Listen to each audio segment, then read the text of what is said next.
Hey, Woodbuilders, welcome back to Build Together. This is day 79. Today's prompt is, what's a group people in your world are afraid of? This one comes from Lil Shroomy Mans in the Discord. Thanks, bro. Today I wrote about the Manir. I have known about the Manir for a while after I had written a document about a year ago on sea trade on the northern coast. This is the name that was given to effectively pirates by the Belagulian elves and the Ornsirians pre-Ornsire imperialism.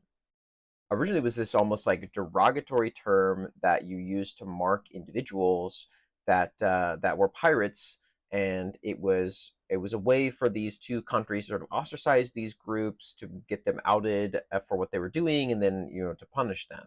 Now, however, it's become sort of co-opted by these piracy groups, and in fact, there are three major factions of Manir that were born out of this idea of like controlled piracy. They realized this limited trade route because there's really nowhere else to trade coastal wise except for the northern coast and then somewhere sometimes across the eastern coasts needs to be maintained. It needs to be kept close and kept safe so that the trade doesn't simply start going over land, because the Manor found it much more difficult to keep consistent raids over land than they did in the ocean, because it's just so much more easier to predict where people are going to go, especially because they can't go very far out before being beset by monsters, right? This is Attovia's whole problem.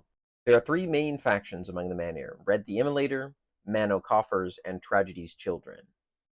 Red the Immolator rose to piracy, rose to becoming a man-eater some 20-ish years ago, and came to his notoriety sort of through this whole process of like publicly immolating someone from the crew of each ship that he raided. Any of the crews and vessels under the Red the Immolator mark also kind of do the same thing to pay almost tribute. Grisly affair. Man of Coffers is actually the primary faction that enforces the controlled piracy system.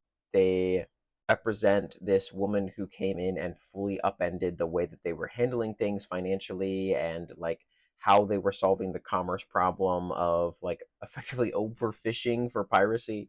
And then Tragedy's Children is a little bit more unknown. People aren't sure what this guy's story is, but he has recently arrived on the scene, and he's only got two vessels and two crews, but he's like sheer brutality has elbowed his way into kind of like being one of the three most influential factions of the Manir. And that's what I wrote about. There's a lot more in the Discord if you are interested in looking at that. But what's a group of people in your world are afraid of? Thanks for building together.